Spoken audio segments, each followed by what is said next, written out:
The main event, the number 3 pound-for-pound fighter in the world, Merab, makes the quick turnaround to face the number 2 ranked Petr Yan. In the co-main event, Pantoja defends his flyweight belt against the number 1 contender, Josh Van. Dana White has officially announced the final UFC pay-per-view under the ESPN broadcasting deal. And if I'm being honest, they put together a good card while also sticking it to ESPN by not giving them any massive pay-per-view draws as the final pay-per-view under their deal. Now, Dana White took to Instagram where he announced UFC 323. Now, this is on December 6th, and the main event is going to be Merab Dvalishvili rematching Petr Yan quite literally 2 months after fighting Corey Sandhagen. UFC 320 was on October 4th, 9 days ago. And now on December 6th, Merab is headlining against Petr Yan, literally making probably the quickest championship turnaround in UFC history, looking to become the only fighter in UFC history to have 4 title defenses in 1 year. Now, I'm going to show you all of the fights, and then I'll break down what I think is going to happen in each of them, along with a little bit of context around the fights as well. So there we have Petr Yan challenging Merab Dvalishvili in a rematch for the Bantamweight title. The co-main event kind of got exposed during the broadcast on accident by Michael Aswell the other day. But here we have Alexandre Pantoja versus Joshua Van in the co-main event of UFC 323, champ versus number 1 contender. 23 or 4-year-old Joshua Van looking to become the 2nd youngest champion in UFC history. And he's going up against a buzzsaw in Pantoja. Pantoja is a hard fight for anybody, especially Josh Van. The feature fight on the card is Jan Blachowicz versus Bogdan Guskov. That's going to be the feature fight of the card. Jan Blachowicz coming off of his loss to Carlos Ulberg. Bogdan Guskov looking to move up in the rankings. And honestly, the most surprised I've been about a fight booking in a while is Henry Cejudo defending his ranked position against unranked prospect Peyton Talbott. We also have some other big fights on the card. We have a matchup, which will be on the prelims, of course, between Chris Duncan and Terrence McKinney. I have to imagine at this point that the winner of this fight will get a top 15 opponent. Chris Duncan is very impressive, and Terrence McKinney, they really like Terrence McKinney, the UFC. So they're going to push him. And the final fight that will round out the main card of UFC 323 is a fucking banger, if we're being honest. Brandon Moreno and Tatsuro Taira. And the main card is basically matched up so that they can figure out what they're going to do with 125 and 135 for the next year or so. Because you got Merab versus Petr Yan in the main event. That's a bantamweight fight. You also have Cejudo and Peyton Talbott. I already know why they're putting together this Cejudo and Peyton Talbott fight is because they want to build Peyton Talbott, get him into the top 10, get him one more win after that, and then get him a title shot, basically the Sean O'Malley path, because they need challengers for Merab. And if that doesn't work out, you got Pantoja and Van on the same card. Pantoja, many people are saying should move up to fight Merab. That's a super fight that I think could headline a numbered card next year on the Paramount deal, especially with them not being super worried about pay-per-view buys anymore once they move over to Paramount Plus. But you also have a number 1 contenders fight. So if Pantoja doesn't move up, if Van wins, there'll probably be a rematch. But you also have Moreno versus Taira. So you have 125 essentially sorted for a big period of time after this. Then you just got to figure out what to do with Merab. Is it another fight with O'Malley if he beats Song Yadong? Is it a Pantoja fight? Is it a moving up to fight Volk at 145? There's so many options for Merab, but they're just unconventional, you know, guys that are lower ranked, guys that have lost recently. And that's where we're at with the bantamweight division because Merab's cleared it out. The only people that he hasn't fought is Figueiredo and Song Yadong in the top 10, I'm pretty sure. That puts the UFC in a really tough spot for the bantamweight division because Merab's 34. He's got time in this sport, and he doesn't take a lot of damage. He's got time in this sport for sure. Now, Henry Cejudo getting this fight announced, not going to lie, it's weird. And it gets announced, I know the UFC doesn't care about this, but it gets announced the same week that Henry Cejudo has a little bit of a bad press where he appeared on Rampage Jackson's live stream and commented on a girl's ass, even though he's married. So this is 50-year-old Rampage Jackson and 40-year-old Henry Cejudo chatting on a live stream about a girl's ass. It's weird, but this is what happened with Cejudo this week. Look at that ass right in front of you. Huh? No, in front of you, like behind you? Yeah. To the side, she's got a fucking Let me see. bar box. You gotta see it though. She's in front of you. Hey, I gotta tell you, you didn't know I'm live streaming?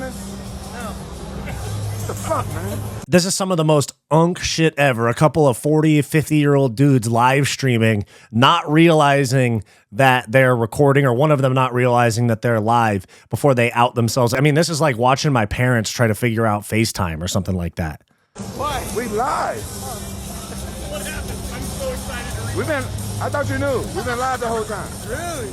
Yeah, I'm a streamer now. I'm not a fighter no more. Henry knew he's cooked. Everybody in the comments is saying it too. You got, babe, it was a prank, LOL. I can't believe you fell for it. That boy's cooked. Isn't bro married? Everyone's getting on Henry Cejudo, and I know he's not the most popular guy in the space. If we're being honest, in MMA, he's not the most popular guy. This is going to cover that up a little bit, but he's got a tough fight ahead of him in some ways. So Merab in the main event, weirdly enough, did not even know that this was his main event until today. They announced it without telling him. And he was on the Ariel Helwani show when he found out. And this is the clip right here. Him on Ariel Helwani finding out he's in a title fight. Just announced that you are the main event of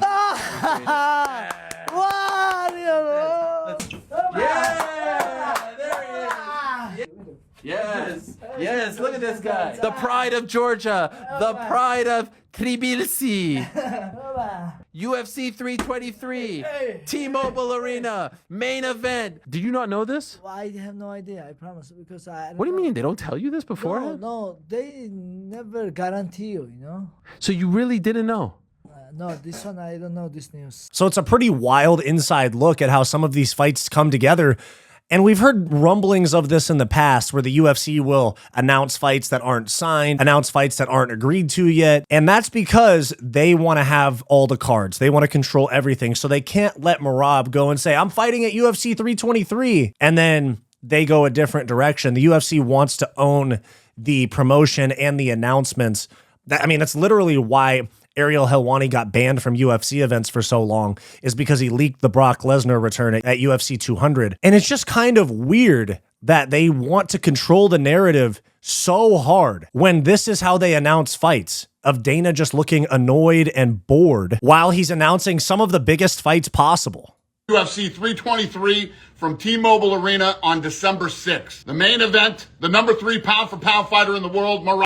I mean, he's got a little bit of a pep in his step here, but it's just weird. Like, they want to control the announcements. They don't even let their fighters know when they're going to fight until the fans find out, essentially. Fans found out Merab is in the main event before Merab found out he was in the main event. And, you know I'm being hard on them. I'm always hard on Dana in the UFC. And to be honest, I think it's justified. They have a monopoly over the sport, or very close to one. They have billions of dollars. They have money coming from the Middle East. They have money coming from TKO Group. Endeavor was just sold to Silver Lake Holdings or something like that. So Ari Emanuel just sold Endeavor off to Qatar. And then you have a $7.7 billion rights deal with Paramount. And so I think that given all of the resources, money, popularity, and the number of fans, we deserve a little bit more razzle-dazzle on our big fight announcements than Dana White gives us. But hey, on the bright side, maybe I'm being a little bit too hard on him because, of course, here he's just on Instagram Live. But look at this. The UFC threw Uncle Dana in front of a DSLR camera with some color grading. The main event, the number 3 pound-for-pound fighter in the world, Merab, makes the quick turnaround to face the number 2 ranked Petr Yan. Actually, nah. Actually, what's going on is they put that shit in portrait mode and recorded a video and posted it. So I take back what I said, actually. I thought this was like, hey, they did a little bit of a studio. Now I'm looking at it. It's just a second iPhone set up in portrait mode next to Dana White. Of course, laziness on the UFC, and that's why I'm confused about their greediness about announcing certain fights, especially when they're not the biggest fights. They're just big, but they're not the biggest fights.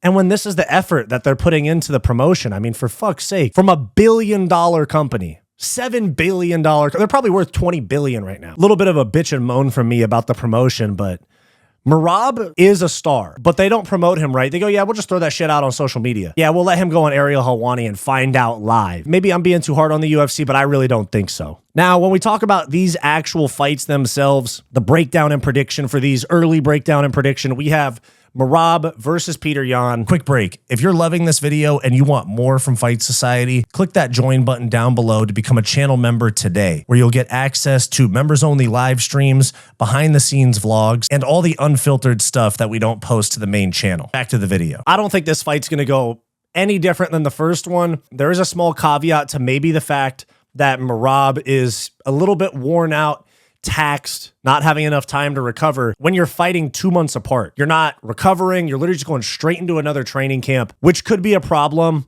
But then again, Merab has suspicious levels of cardio because he did 5-minute rounds of MMA sparring on the day of his fight with Corey, and then went 5 rounds with Corey and did not gas out at all. It's actually really suspicious. I might do a video about it. As skilled as Petr Yan is, as much as I really like him, I know I pick with bias sometimes, but as much as I really like Petr Yan, and I like him a lot more than Merab, I don't see anybody in this division, unless it's somebody we don't know yet, some unranked guy or guy that's not in the UFC yet that'll come around in a couple years' time to challenge Merab. I don't see anybody that's going to give Merab a hard time. I think the best chance was Sean O'Malley, and he got fucking dominated. So I'm going to take Merab Dvalishvili by decision over Petr Yan. I know this is a new Petr Yan. He got his knee fixed. He's on a 3-fight win streak. It is one of the best bantamweights of all time in Petr Yan, but Merab is the best bantamweight of all time by far, by a fucking long shot. At this point, as much as I am not like the biggest fan of Merab, I don't dislike him, but I'm not a huge fan of the guy. He's miles ahead of Dom Cruz. He's miles ahead of Cejudo. He's miles ahead of, any bantamweight you can name, he is miles ahead of TJ Dillashaw. He's ahead of him at this point. Aljo, he's miles ahead of these guys. And it makes me wonder what would have happened if Merab and Aljo would have fought at both of their peaks, but we're never going to see that. So, but I'm going to take Merab Dvalishvili by 49-46 decision, maybe even 49-45 against Petr Yan. And he's going to be looking for another title defense probably in February or March. The co-main event, Pantoja versus Van. I love this fight. Van is all action all the time. Incredible gas tank, incredible boxing, but it is Alexandre Pantoja. And after seeing what he just did to Kai Kara France, there's really not much else I need to fucking see. Josh Van is inexperienced. I know he fights a lot, and so he's tuned in, he's calculated. It's not like he has any ring rust, but he's young, he's untested, and if we're being real, his wrestling is lacking. I know he did well against Brandon Royval, but Brandon Royval struggled against Pantoja. Pantoja is going to buzzsaw through Josh Van, in my opinion, and submit him in the second round or something like that. I'm picturing a very similar fight to the Kai Kara France, the most recent Kai Kara France fight for Pantoja. So I got Pantoja by second round sub. Now, at 43, 44 years old, many people would say to pick against Jan Blachowicz, especially coming off of a loss.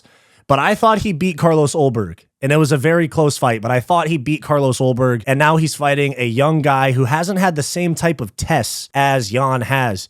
And that age factor matters less and less as you go up in weight. So with a fight being at 205, light heavyweight, Jan Blachowicz with the championship experience, punching power, leg kicks. I know Bogdan Guskov is a killer, but I just don't see somebody like Bogdan Guskov, who's still kind of rough around the edges. He's athletic, he's strong, he hits hard, he's good in some positions, but he's not a top-notch striker like Jan Blachowicz. And I just see Jan Blachowicz taking the approach that he took to the Ankalaev fight that was a draw, chipping away at the legs, eventually landing some big shots on the feet, but really chipping away at those legs, shin to shin, calf kick, outside kick to the thigh. I got Jan Blachowicz 29-28 decision. I think he's going to get cracked, maybe get dropped in the second round after having a good first round. But in the end, experience, power, skill, all of that is on the side of Jan Blachowicz, and I'm taking Jan Blachowicz by 29-28 decision. Henry Cejudo, Peyton Talbott. I know the UFC wants Peyton Talbott to win. They want to get like Peyton Talbott versus O'Malley.